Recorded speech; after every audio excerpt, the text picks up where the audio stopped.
I stared into the mirror, studying my reflection in the dull morning light of my bathroom, the edges of sleep still clinging stubbornly to my eyes.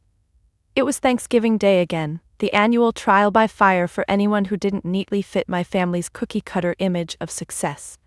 My stomach churned at the thought, a familiar ache that no amount of deep breathing could cure. I'm Darla, by the way. 43, divorced, quietly resilient graphic designer and proud mom to Ava, my beautifully artistic and plus-sized teenage daughter.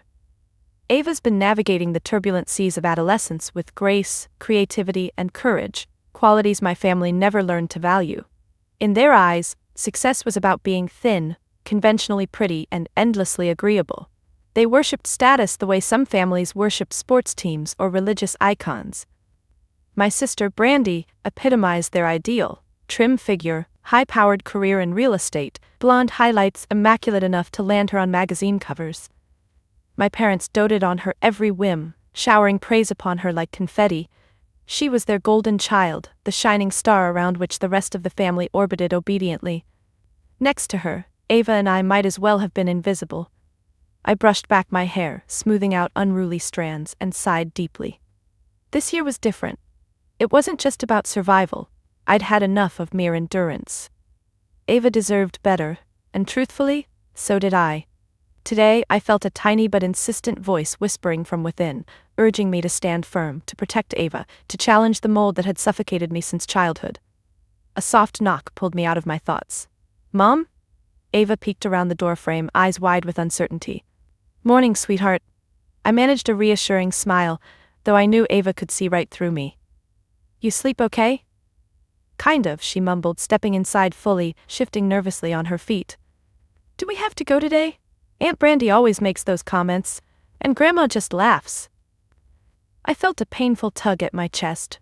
Ava's vulnerability tore at me. She wasn't weak, she was courageous enough to voice what I'd spent decades burying. "I wish we could skip it too, honey," I confessed, hugging her gently. "But you know how Grandma gets. We'll make it through together. Always." She nodded slowly, her eyes searching mine. Trust mingled with apprehension, and I silently vowed, right there, to be stronger. Not just for her, but for myself too. Before I tell you how Thanksgiving became a turning point, let me know where you're watching from, and hit subscribe if you've ever overcome something for your family. Trust me, you have no idea what they'll do once they find out you've chosen yourself. We spent the morning getting ready in cautious silence. Ava dressed herself in an oversized sweater and black leggings, hiding curves she'd been taught to see as flaws. My heart cracked watching her adjust her outfit self-consciously. Ava's radiant energy had dimmed under the weight of our family's impossible standards. By noon, we loaded into the car. The drive felt like heading into battle, with anxiety gnawing at my edges as we wound through familiar streets lined with bare autumn trees and faded lawns. Ava kept her eyes glued to her phone, headphones on, wrapped safely in music as a shield. I navigated the familiar turns automatically, lost in memories of past family gatherings, each filled with sly digs about my appearance, my career, my failed marriage, my parenting, always cloaked in thin smiles and polite cruelty. As we pulled into my parents' perfectly manicured driveway, dread surged through my veins like cold, liquid metal. The grand house loomed above us, adorned with seasonal wreaths and tastefully understated holiday decor. I imagined Brandy already inside, effortlessly glamorous, basking in our parents' adoration. Stepping out of the car, I squared my shoulders, breathing deeply in the crisp air. Ava reached out for my hand, squeezing tightly. Her touch was grounding, reminding me why I'd endure whatever waited beyond those polished doors. "We've got this," I whispered, more to myself than to Ava. Walking toward the entrance, each footstep felt like breaking chains I'd worn my entire life. The pressure to conform, to be less than I was, seemed heavier today, but this year I'd decided that enough was enough. Ava and I deserved better, so much better. And deep down, I knew something they didn't. Something I'd quietly built in defiance of their narrow beliefs, something powerful that could change everything. Today might finally be the day they'd see the truth behind the daughter they'd dismissed for so long. The door opened, revealing my mother's practiced smile and calculating gaze. I braced myself as she ushered us inside. Thanksgiving had begun, but for once I felt ready. Walking into my childhood home was always like stepping into a meticulously curated museum, every object strategically placed, each family photograph carefully staged to show a polished facade. The air inside felt thick, saturated with expensive perfumes and my mother's obsession with perfection. "Hi, Mom," I said, leaning in for the customary stiff hug. Her embrace felt perfunctory, like checking off a task on her mental to-do list. "Darla," she said crisply, stepping back to inspect me from head to toe, her smile tight. Her eyes lingered critically on my dress, a flowy navy blue number that Ava had helped me pick out. "Interesting choice," she remarked, her tone dripping passive judgment. I swallowed the sting, choosing silence rather than confrontation. Ava stood slightly behind me, offering a polite wave. "Hi, Grandma," she said hesitantly. My mother's eyes flickered to Ava, her smile turning sharp and assessing. "Well, Ava, you've certainly grown," she commented ambiguously, her eyes betraying subtle disapproval. "I hope you're being careful with portion sizes. Adolescence can be tricky." Ava's shoulders slumped slightly, the hidden barb landing exactly as intended. My chest tightened in protective fury, but before I could respond, Brandy's cheerful voice rang through the foyer. "Happy Thanksgiving," she sang out theatrically, breezing into the room in her fitted designer dress, golden hair cascading effortlessly over her shoulders. My parents practically glowed at her entrance, pride radiating from them like a beacon. "Darla, Ava," she nodded politely, her eyes sparkling with thinly veiled disdain. "Glad you could join us?" I forced a polite smile, biting back the caustic retort simmering beneath my tongue. Brandy had always perfected the art of appearing friendly while delivering stealth blows. "Thanks, Brandy. You look lovely," I said with practiced neutrality. She tilted her head, assessing me like an antique dealer appraising dubious merchandise. "Thank you, Darla. Surprised you went with navy, usually you're hiding behind black." The jab was effortless, cloaked in sisterly advice, but I heard the cruelty loud and clear. "Well," I forced a laugh, desperate to diffuse the tension building inside me, "it's good to mix things up sometimes." As we moved into the living room, I let my mind drift back, triggered by these same patterns, the echoes of invisibility I'd felt throughout my entire life. Memories of my achievements overshadowed or outright ignored flickered through my thoughts, vivid as photographs. At 14, I'd won my first art competition. The award sat proudly on my bedroom shelf, but when I excitedly showed it to my parents, my mother glanced at it briefly and said, "That's lovely, dear, but did you see Brandy made the cheerleading squad?" The sting was sharp, lingering long after they'd walked away. At 18, I got into one of the top art schools in the country, an acceptance letter I'd clutched proudly for days. But when I shared the news, my father responded flatly, "Art? Is there any future in that? Brandy's business major sounds far more promising." The pride I felt quickly wilted under their indifference. Over the years, my milestones had always paled next to Brandy's conventional triumphs. Marriage to a wealthy lawyer, prestigious promotions, extravagant vacations plastered on social media. My quiet accomplishments, hidden behind a modest demeanor and humble Instagram posts, meant nothing to them. Even Ava's birth, the most important event in my life, was met with muted enthusiasm. My mother's first reaction when holding Ava was, "I hope she'll take after Brandy more than you, Darla." That wound had healed, but the scar remained, deep and permanent. Today, standing here again, those memories felt fresh and painful, reignited by Brandy's subtle digs and my mother's silent disapproval. But beneath the familiar ache, something else stirred. A defiance I'd nurtured quietly for years, now growing stronger, impossible to silence. Ava tugged gently at my sleeve, pulling me back into the moment. "You okay, Mom?" she asked softly, sensing my distance. I nodded, wrapping an arm around her shoulder, determined to shield her from the family history that had scarred me.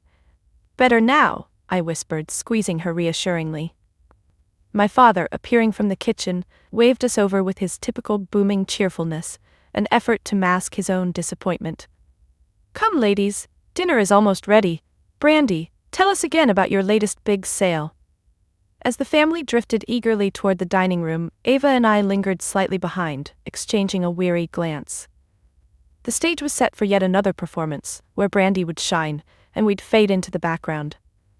But this time, I knew something they didn't, a secret strength I'd quietly nurtured and was finally ready to reveal. I gently nudged Ava forward. "Let's get through this together," I whispered, more determined than ever to rewrite our story. I settled into my usual seat at the dinner table, strategically distant from Brandy's spotlight, and felt the familiar rush of discomfort that came every Thanksgiving. The lavish spread before us might as well have been invisible, overshadowed by the heavier feast of judgment and expectation being served up by my family. As plates were passed around, chatter erupted predictably into a volley of Brandy's latest accomplishments: multi-million-dollar home sales, networking galas, magazine features.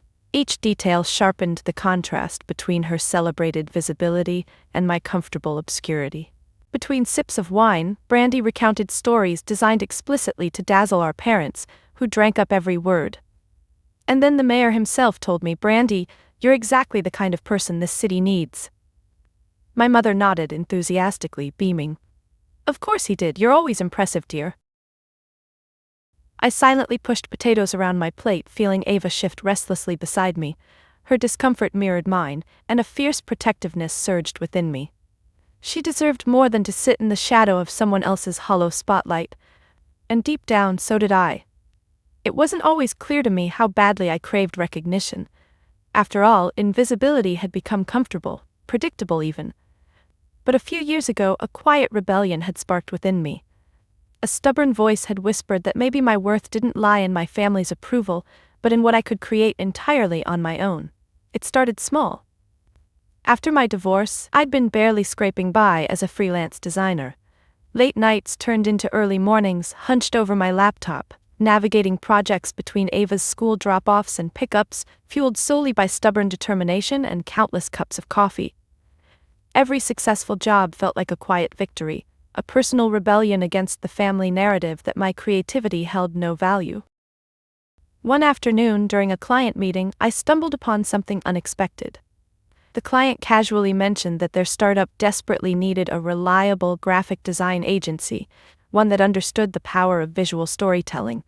That night, as I tucked Ava into bed, the idea took root. Why couldn't I build that agency myself? The next day, fueled by a potent mix of inspiration and defiance, I drafted a simple business plan. Ava helped me sketch a rough logo over breakfast, a whimsical image that somehow perfectly captured the agency's heart: creativity, authenticity, and a quiet resilience. We named it True North Designs because for the first time I was finally heading in a direction that felt authentically mine. Months turned into years, and True North Designs slowly blossomed. At first, growth was incremental, each new client painstakingly earned through sleepless nights and endless effort. But gradually my reputation spread through word of mouth. Clients appreciated my agency's genuine dedication, the personal touch we brought to each project.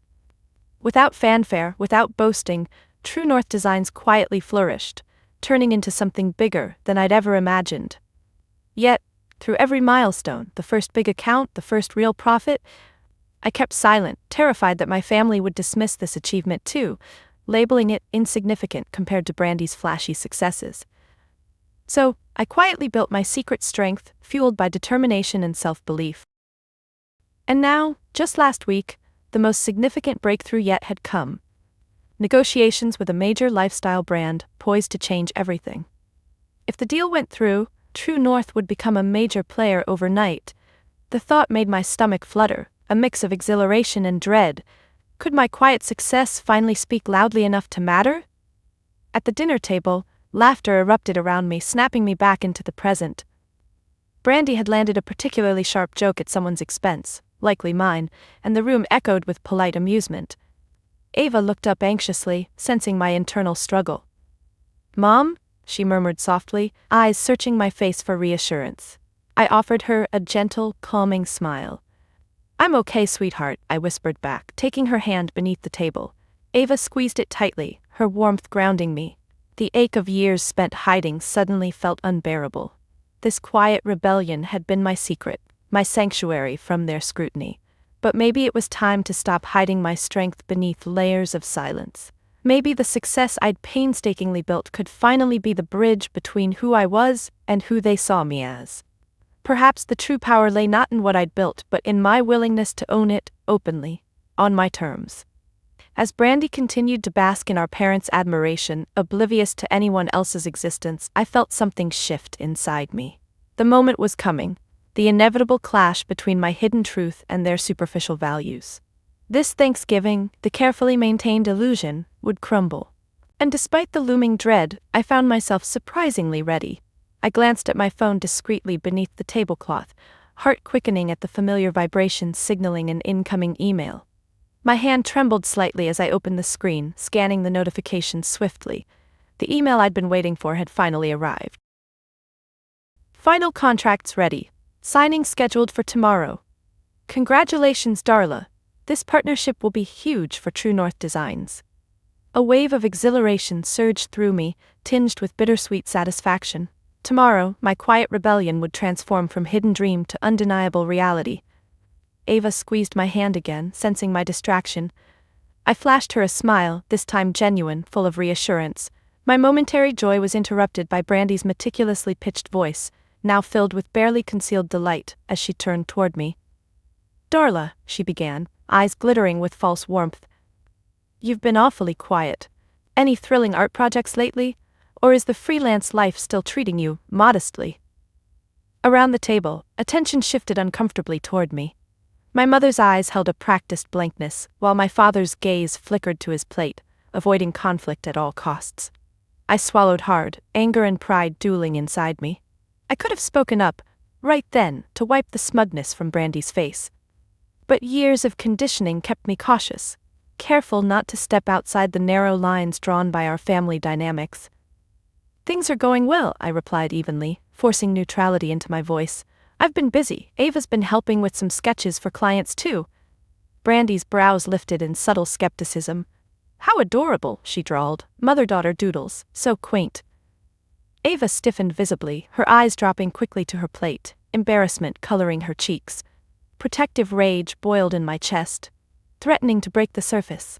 How dare she mock Ava's passion, our passion? You'd be surprised, I said calmly, voice tighter than I intended. Ava's incredibly talented. Art runs deeper than magazine covers. The silence that followed felt deafening. Brandy's smile faltered briefly, eyes narrowing, calculating her next move.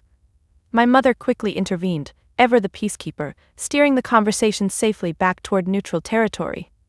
Dessert, anyone? She announced, the sharpness in her tone a clear warning. As plates were cleared, I sat back, silently fuming at the layers of dismissiveness I'd endured. My mind wandered again to tomorrow's signing, the enormous validation awaiting me, and the courage I'd need to finally embrace it openly. But tonight still loomed ahead, hours of forced smiles and empty conversation left to navigate. I watched Ava across the table, shoulders hunched, her brightness dimmed by Brandy's careless cruelty.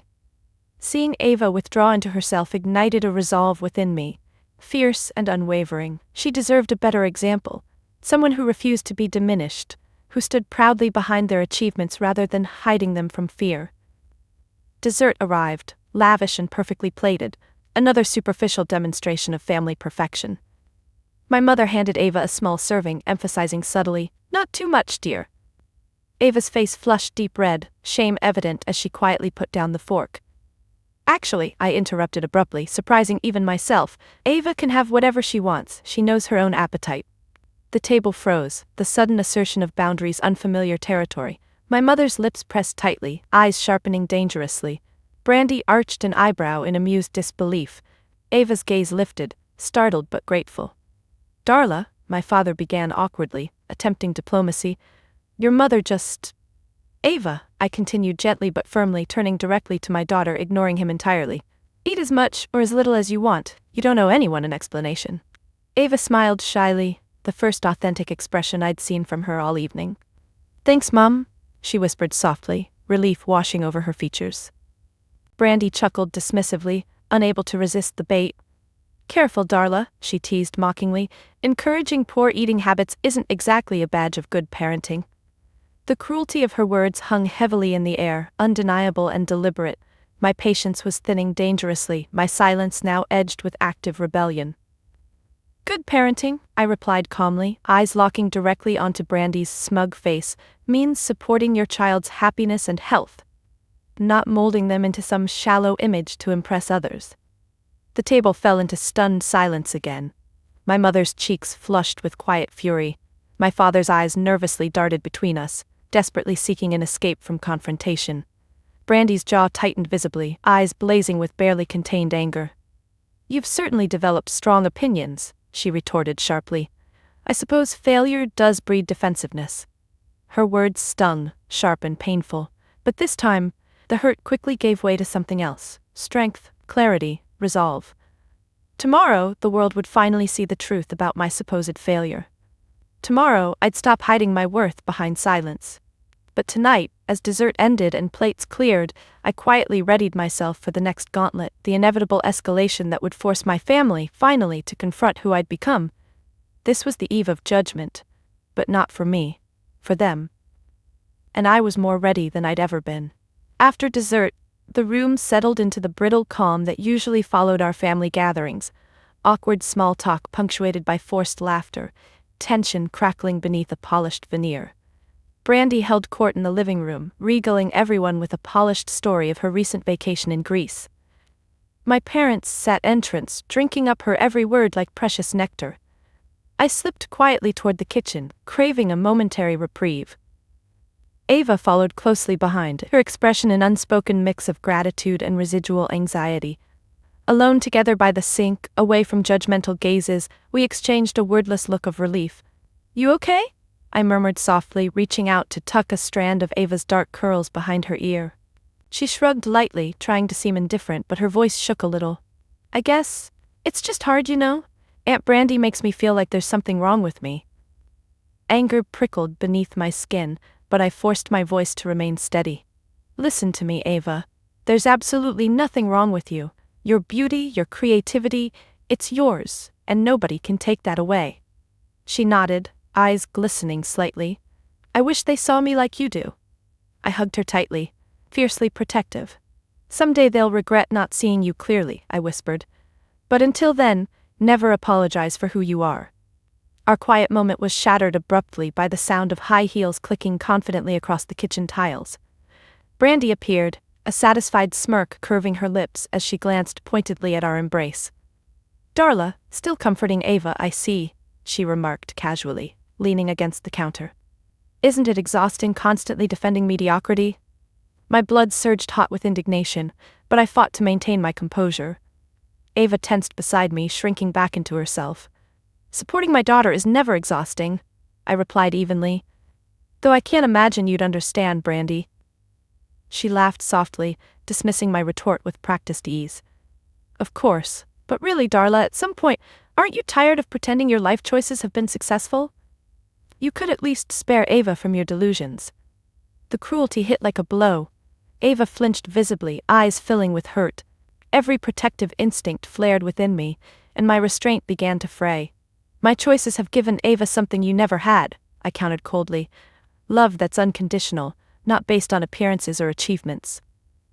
Brandy's carefully controlled mask flickered momentarily, revealing genuine annoyance. "Oh, Darla, spare me the noble mother act. Ava needs real guidance, not empty affirmations. Frankly, it's irresponsible letting her think this lifestyle is acceptable." "What lifestyle?" I snapped sharply, my voice trembling with barely suppressed rage. She gestured vaguely toward Ava. "Come on, Darla, you really think anyone in the real world respects someone who doesn't care how they look or how they're perceived? You're doing her no favors." Ava's face flushed crimson, eyes shimmering with tears. The hurt radiating from her felt unbearable, fueling my growing anger. "You're cruel, Brandy," I hissed, stepping protectively between her and Ava. "You've always been cruel, but you won't hurt Ava, not anymore." Brandy smiled, cold and triumphant, eyes glittering like ice. "Oh, Darla, you're so dramatic, but if being honest makes me cruel, fine. Ava should know the truth about how the world sees her." "Enough!" My voice echoed sharply, cutting through the tension. From the doorway, our parents appeared, drawn by the escalating voices. "What's going on here?" my mother demanded, eyes darting critically between us. "Darla, honestly, must you always cause a scene?" Something inside me snapped, the fragile patience I'd held together finally crumbling. "I didn't cause this," I retorted fiercely, voice shaking. "I'm done watching Ava get torn down. I'm done apologizing for who we are." "My father?" uncomfortable with the confrontation, intervened hesitantly. Darla, your sister has a point. Ava might benefit from guidance. No. My voice rose sharply, forceful and clear, surprising everyone, myself included. What Ava needs, what we both need, is to be accepted exactly as we are, not changed or shamed to fit some twisted idea of perfection. The room fell into shocked silence. Ava stared at me, eyes wide with surprise and quiet pride. My parents exchanged uncertain glances, clearly unsettled by my sudden defiance. Brandy's eyes narrowed dangerously, sensing she'd lost control of the narrative she'd carefully constructed. Finally, my mother's voice sliced through the silence, calm but frigid. Well, Darla, perhaps it's time you reconsider whether you belong in this family if you feel so strongly. Her words hung heavily, sharp and final, a gauntlet thrown down in quiet hostility. The weight of her implication settled over me. Oppressive yet oddly liberating. I straightened my shoulders, voice steady despite the turmoil raging inside me. If belonging means tolerating cruelty, maybe it's best if I don't. Without waiting for a reply, I took Ava's hand firmly in mine, feeling her warmth steady my resolve. Together, we turned our backs on their judgment, ready to face whatever came next. Tonight, something fundamental had shifted. I would never again let them dictate our worth. The silence behind us was deafening as Ava and I moved toward the front door, every step resonating like a heartbeat in my chest. My mother's voice rang out sharply, halting our exit. Darla, stop, she commanded, her tone cold as marble. You're embarrassing yourself. I paused, hand on the doorknob, breathing deeply to steady myself. Ava squeezed my hand tightly, a silent reassurance that she was with me no matter what. Slowly, I turned back to face them, finding my family gathered in a tight, judgmental cluster. My mother stern and disapproving, my father uncomfortable yet passive, and Brandy's expression a mixture of smug satisfaction and barely concealed contempt. Embarrassing myself? I repeated softly, disbelief tinting my voice. For standing up for my daughter? For finally refusing to be your convenient punching bag? My mother's lips thinned, her gaze piercing. Your dramatics are exhausting, Darla. If you insist on embarrassing yourself and this family, I think we've finally reached our limit. My father shifted uneasily, eyes downcast. Maybe we should all calm down. But my mother's resolve hardened visibly, overriding his weak intervention. No, it's time Darla understands the consequences of her selfishness. Selfishness? I echoed incredulously. Anger surged, raw and potent, fueled by decades of swallowing my true self. Selfish is tearing down your own granddaughter just because she doesn't fit your shallow ideals. Selfish is never acknowledging anyone else's success or value unless it reflects well on you. My mother raised an eyebrow coolly, unmoved by my words. If that's how you feel, perhaps it's best you and Ava stop attending these gatherings altogether. Clearly you don't belong here.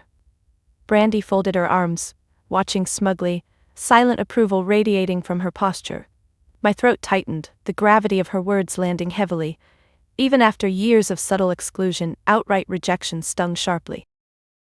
But beneath that pain, a surprising clarity emerged.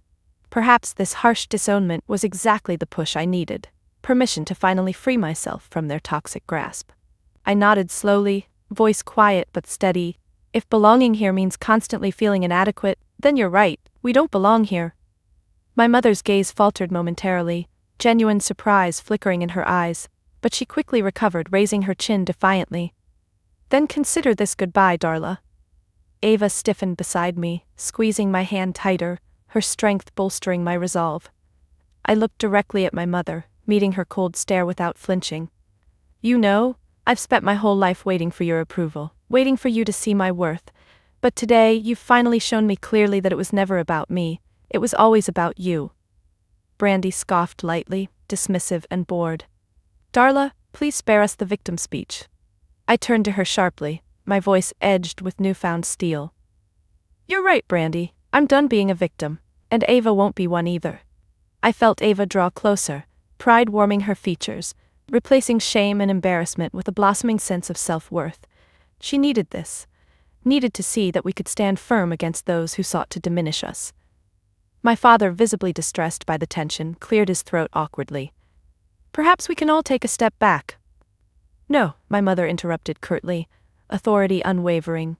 Darla made her choice. She wants out? Fine, she's out. My father's shoulders slumped slightly, resignation evident. I felt a pang of sympathy for his weakness, always bending to my mother's will, never strong enough to choose differently. Drawing myself upright, dignity restored, I met each of their gazes in turn. "You're making a mistake. Not because you'll miss us, you probably won't, but because you'll never realize what you've lost." Brandy rolled her eyes dramatically, sighing impatiently. "Honestly, Darla, enough." Ignoring her, I turned gently toward Ava, softening my voice. "Let's go home, sweetheart. We don't belong here." Ava nodded solemnly, her eyes clear and focused, no longer clouded by doubt. Together we stepped through the door, shutting it firmly behind us. The crisp night air embraced us, refreshing against our flushed skin. For the first time in years, I breathed deeply, filling my lungs with freedom rather than fear. We reached the car quietly, climbing inside in mutual silence. I started the engine, letting the warmth fill the chilled interior, my heartbeat gradually calming. Ava finally spoke, voice small but steady. "Are you okay, Mom?" I smiled softly, glancing at her with genuine peace. "I think I'm better than I've been in a very long time." She nodded thoughtfully, her expression slowly shifting from concern to relief. "Me too." As we pulled away from the familiar driveway for possibly the last time, I felt an unexpected rush of liberation. Being disowned wasn't the end, it was the beginning. Tomorrow morning would mark a new chapter, defined not by their narrow opinions, but by the authenticity we'd fought so hard to embrace. And deep in my heart, beneath the lingering ache of rejection, hope bloomed fiercely, unapologetically. Finally, we were free to choose ourselves. The car hummed gently beneath us, headlights slicing through the darkness as we made our quiet journey home. Ava stared thoughtfully out of the passenger window, her reflection captured briefly in passing streetlights. Neither of us spoke, letting the weight of what had happened settle between us. My mind raced, replaying every sharp word, every harsh rejection.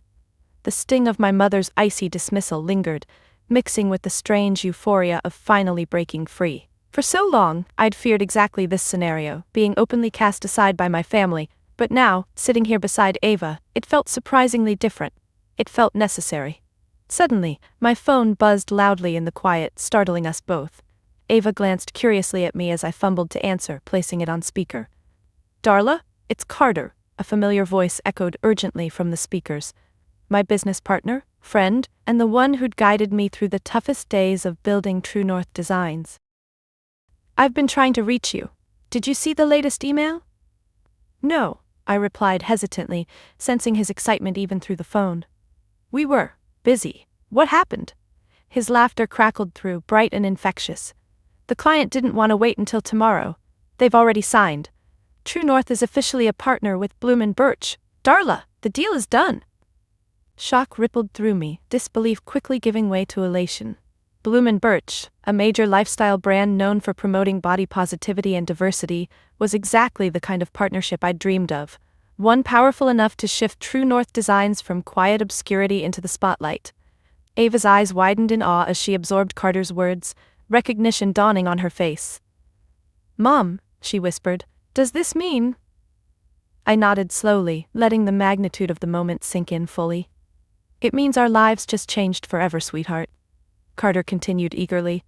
"They're putting out a press release first thing tomorrow. National exposure, Darla. I can't believe it. All your hard work finally paid off." My heart swelled, emotions overwhelming me.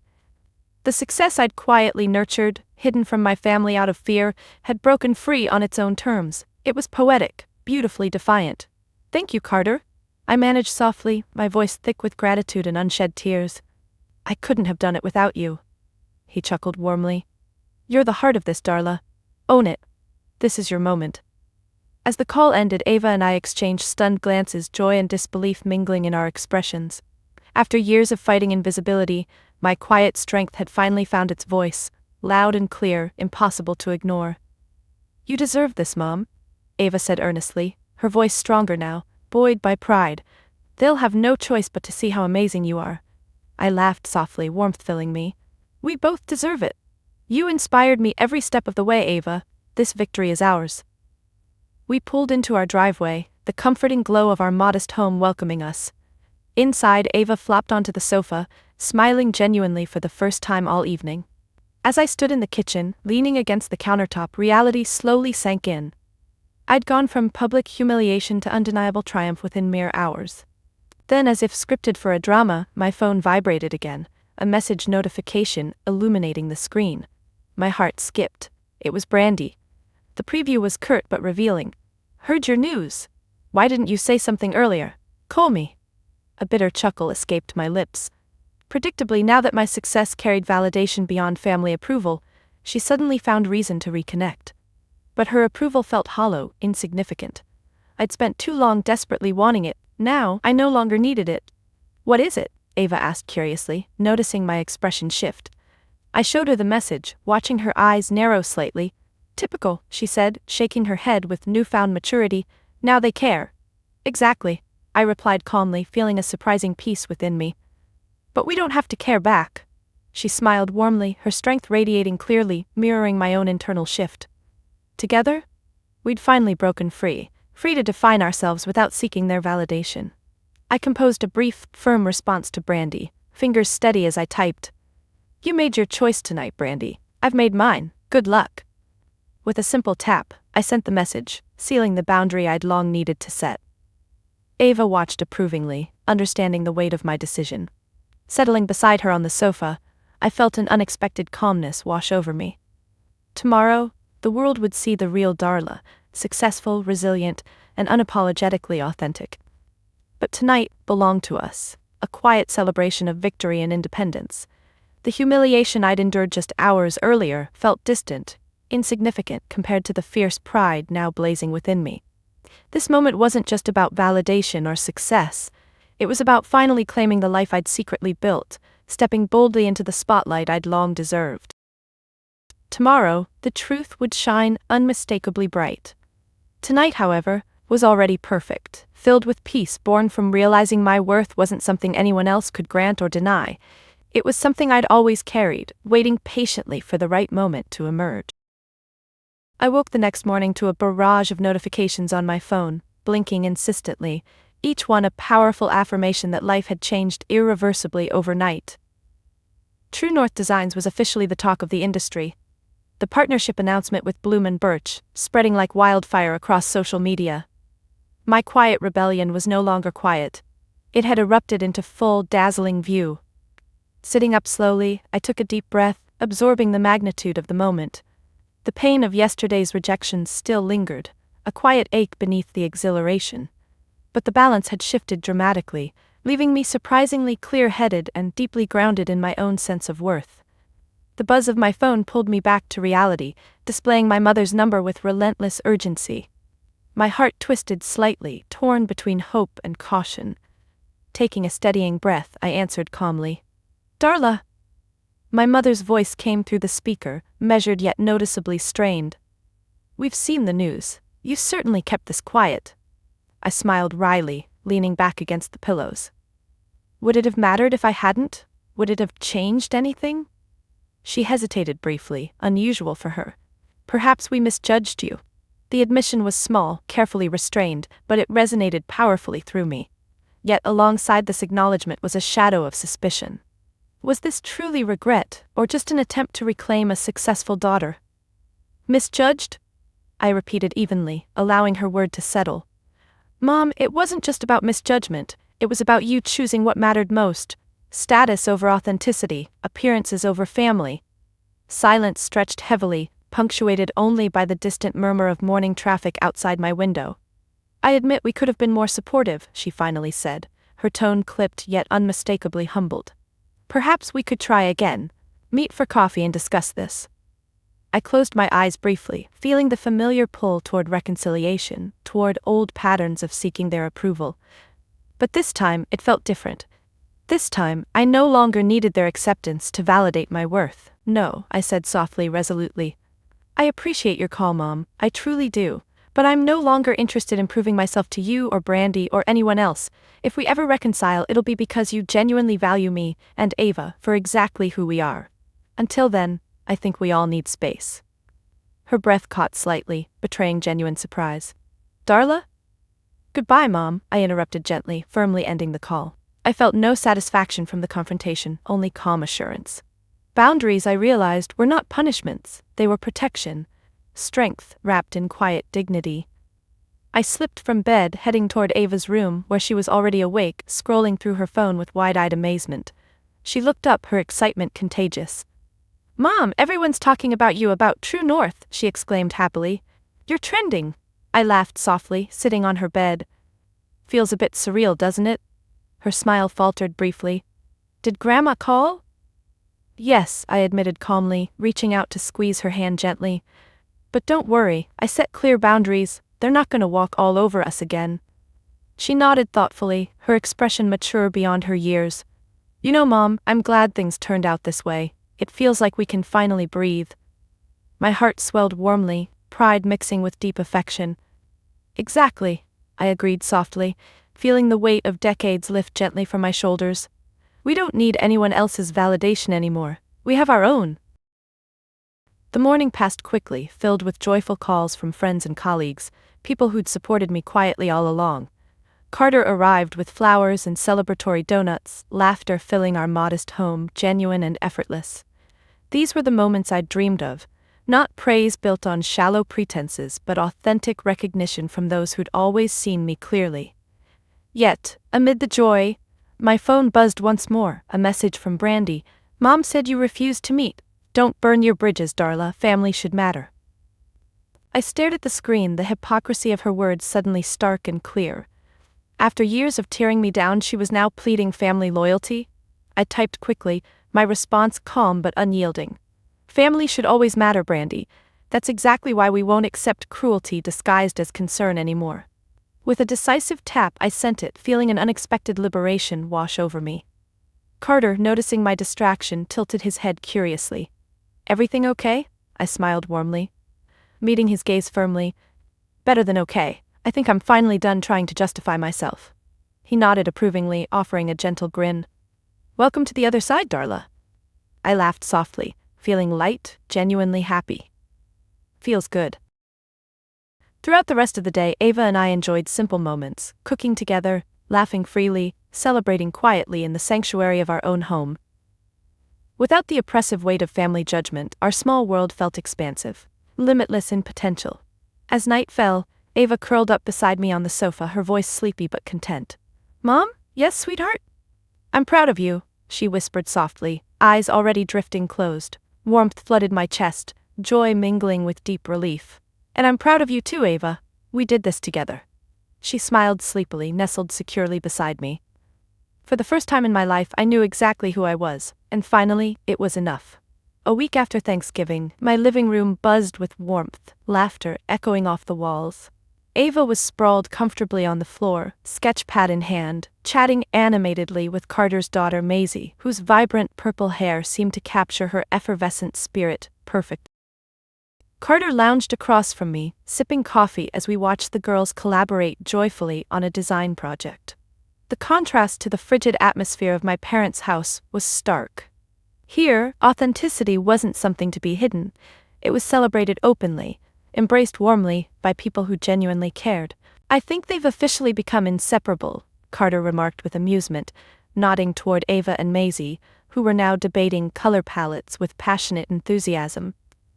I smiled fondly, feeling an immense gratitude for these small, perfect moments. I love seeing Ava like this, comfortable, confident, totally herself. Carter's expression softened thoughtfully. "She takes after you more than you realize."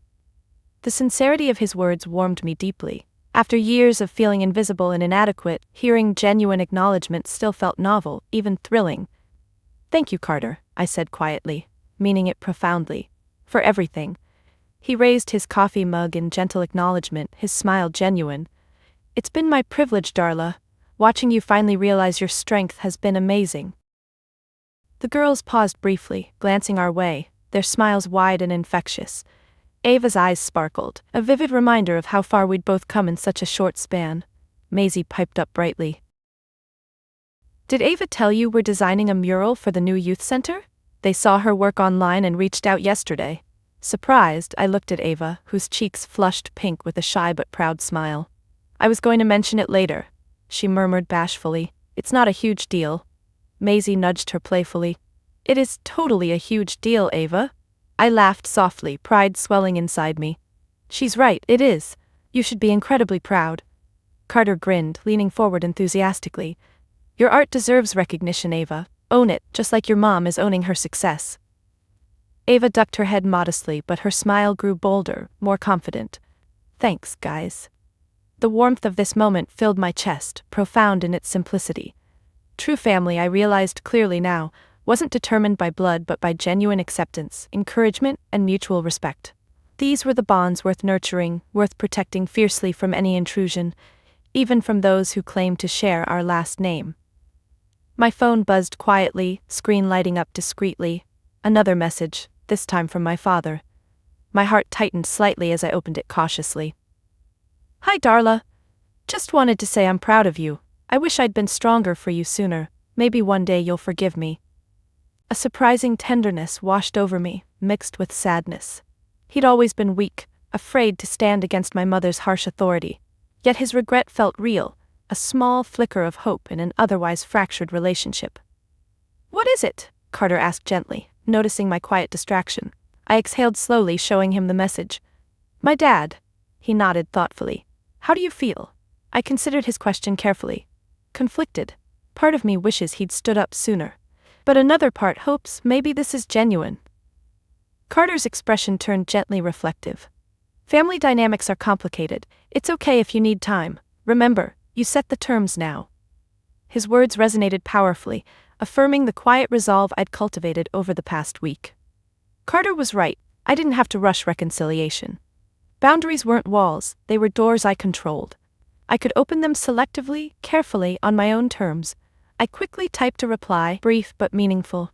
Thank you, Dad. I appreciate your honesty. Maybe someday we'll talk. For now, I need space. Sending it brought relief rather than tension, reinforcing the truth I'd finally accepted.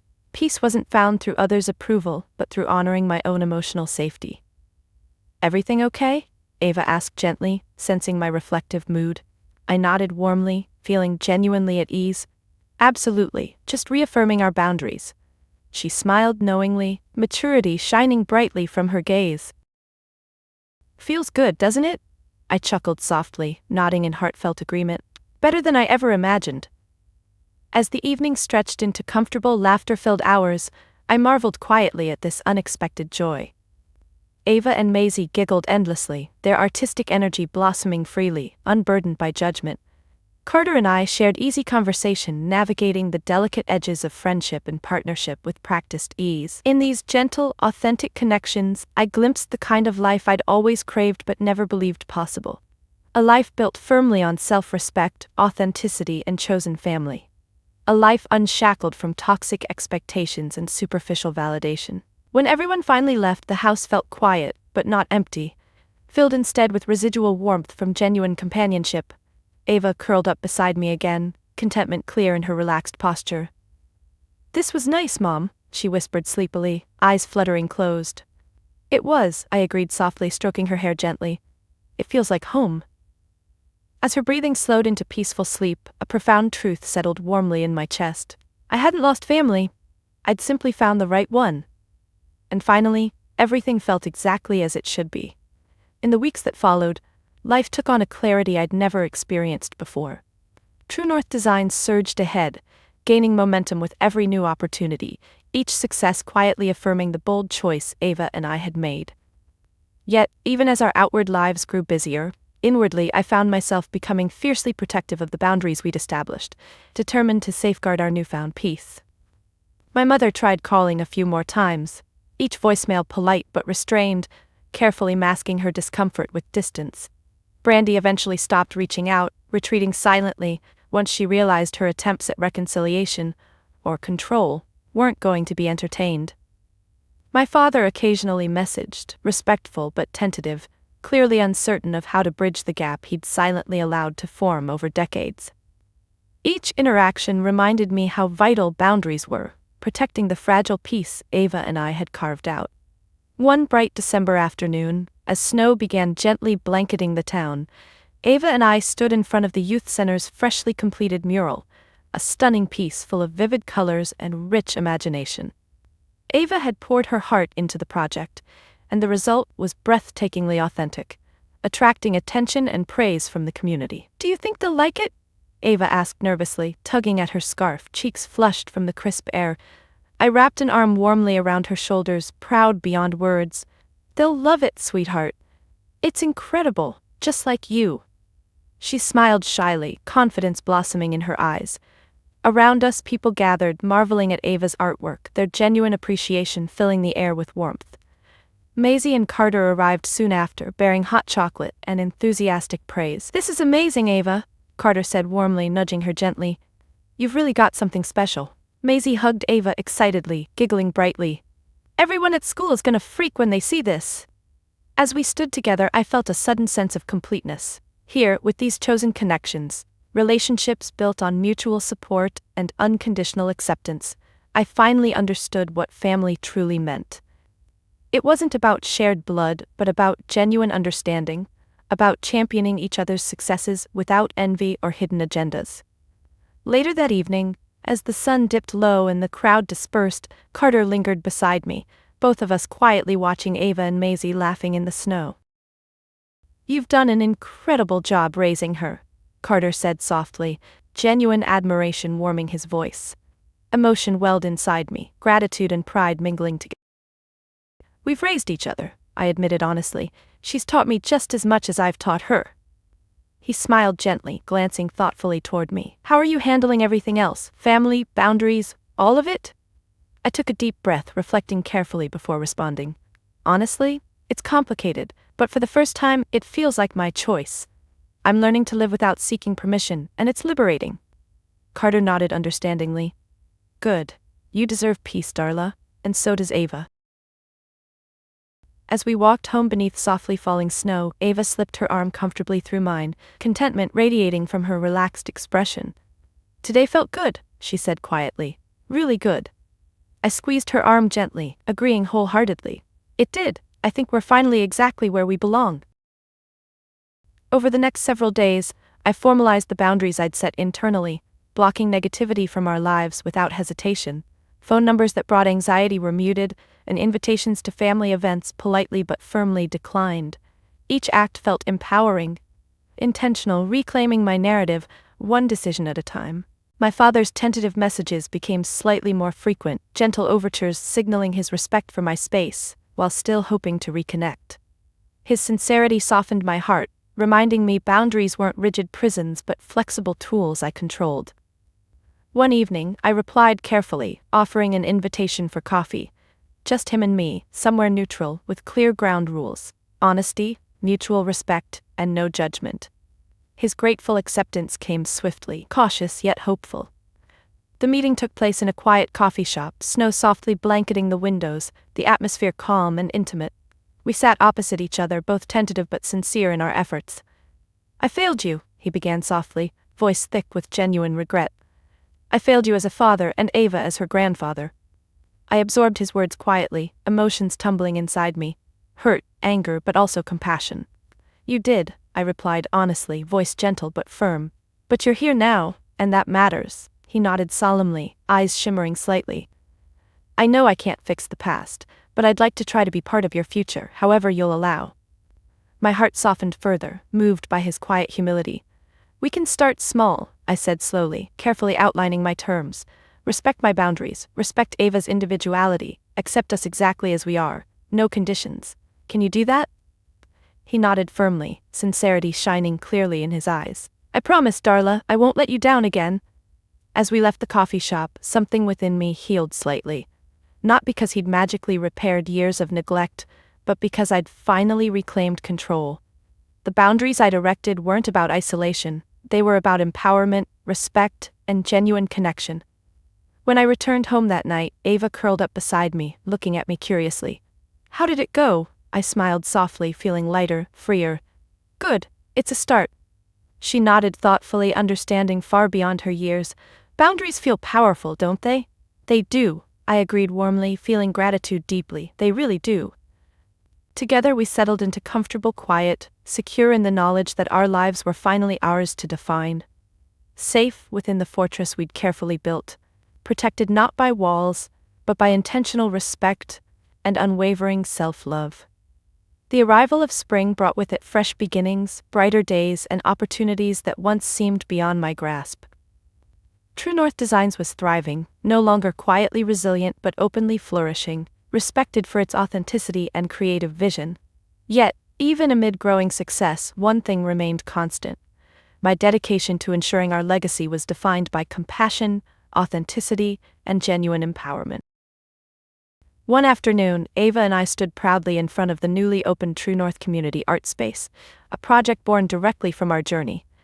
A space designed explicitly for artists of all shapes, sizes, and backgrounds to express themselves freely, celebrated for who they were, not what they looked like. The idea had emerged naturally, rooted deeply in our experience with family rejection and societal judgment. This wasn't merely about providing physical space. It was about creating an emotional haven where creativity thrived without fear, shame, or insecurity.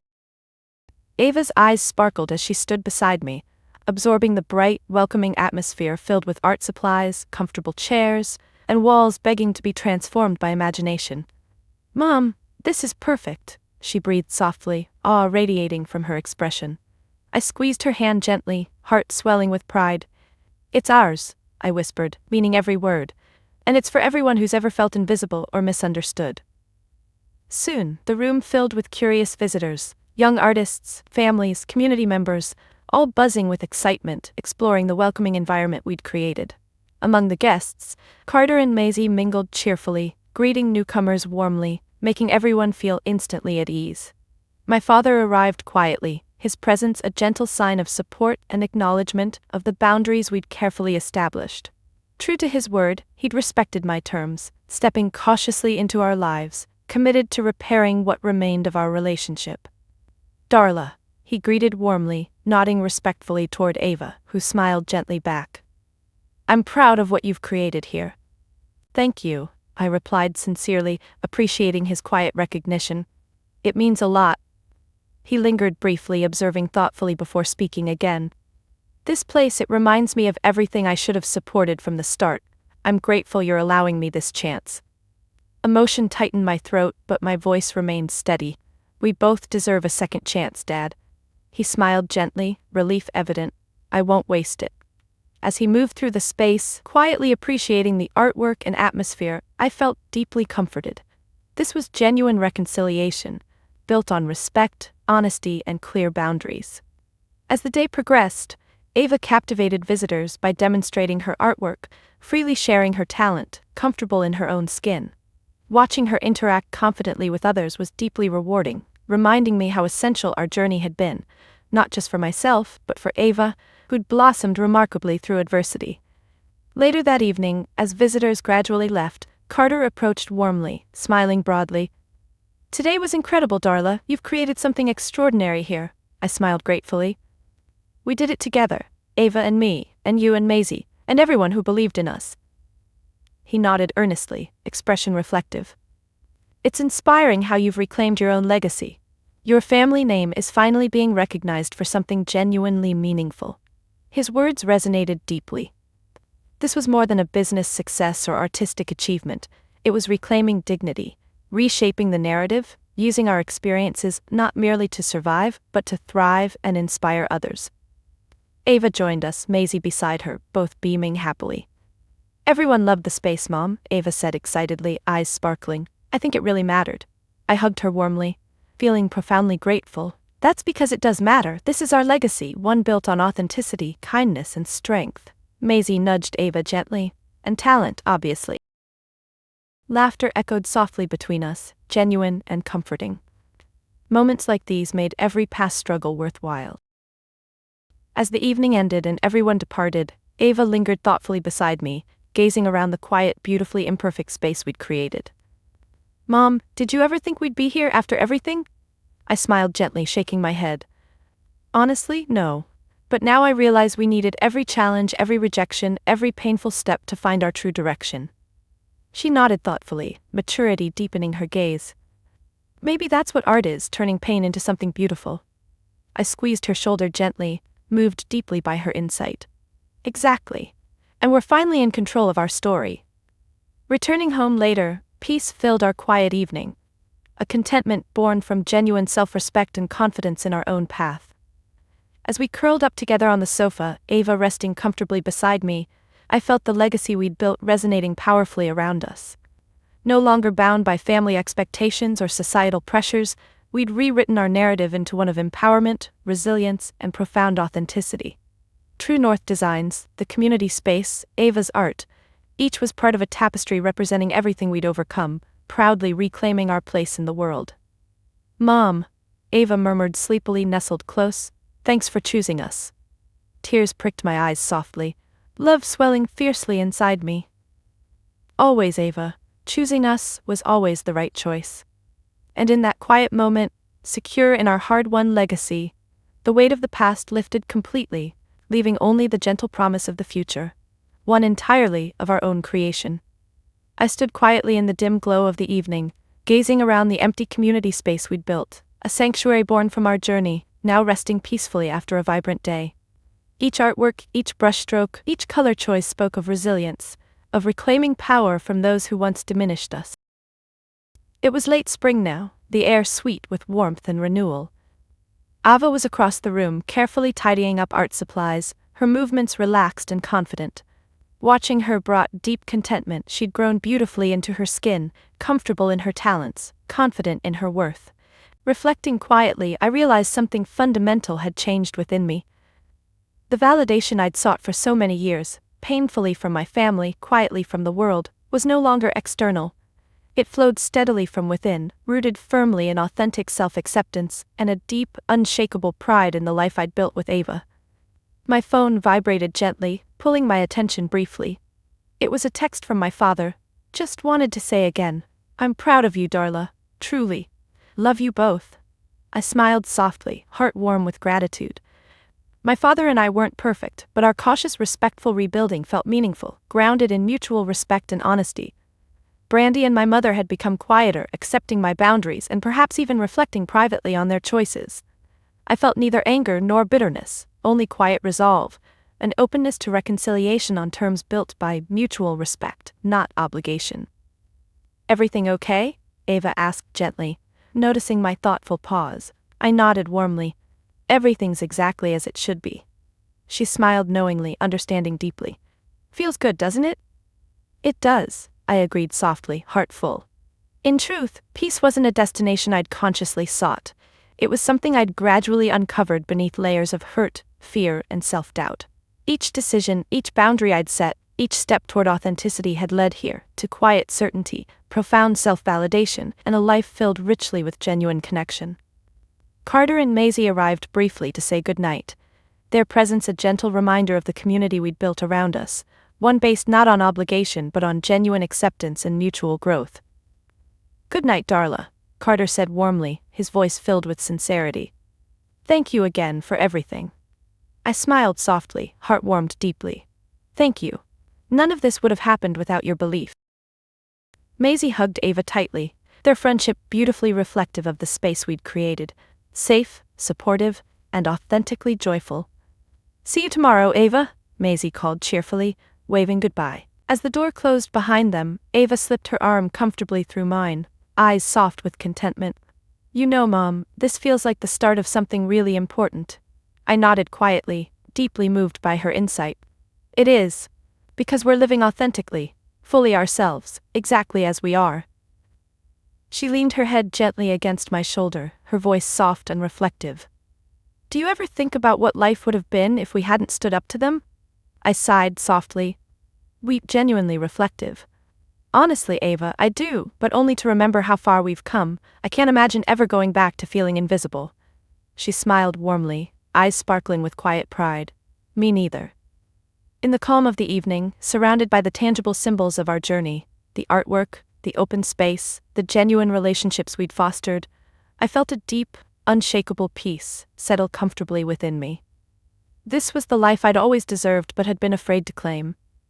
Yet, here I stood, stronger than I'd ever imagined possible, fiercely protective of the boundaries that defined our safety, integrity, and worth. Ava and I had reclaimed not just our names but our lives, rewriting our family legacy into something we could genuinely cherish. We gathered our things slowly, stepping out into the soft warmth of the evening. Stars gently pierced the darkness above, their quiet strength reflecting my own newfound peace. Ava glanced upward thoughtfully, her voice quiet and content. "It's beautiful tonight." I smiled warmly, feeling profoundly grateful. "It really is." Together we walked slowly home, comforted deeply by the quiet intimacy of shared strength, authenticity, and unconditional love. Life would never be perfect, but it was finally, irrevocably ours. That night, as Ava drifted off peacefully beside me, I found myself reflecting on the true nature of success. It wasn't wealth, status, or external validation.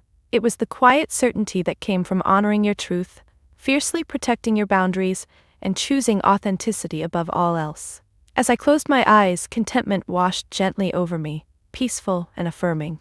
I finally knew exactly who I was: Darla, mother, artist, entrepreneur, and my worth was no longer something anyone else defined. My journey had taught me that self-validation was the purest peace of all. And finally, quietly, beautifully, I'd found it. Have you ever felt trapped by expectations, or defined by someone else's idea of success? I'd genuinely love to hear your story in the comments below. Your experiences can inspire others, reminding us all that we're never alone in our journeys. If my journey resonated with you, please like, subscribe, and share it with someone who needs to hear that it's okay to define success on their own terms. Remember, your worth isn't decided by anyone but you. Choose authenticity, protect your boundaries, and always believe in your truth. Until next time, take care, and keep shining your beautiful light into the world.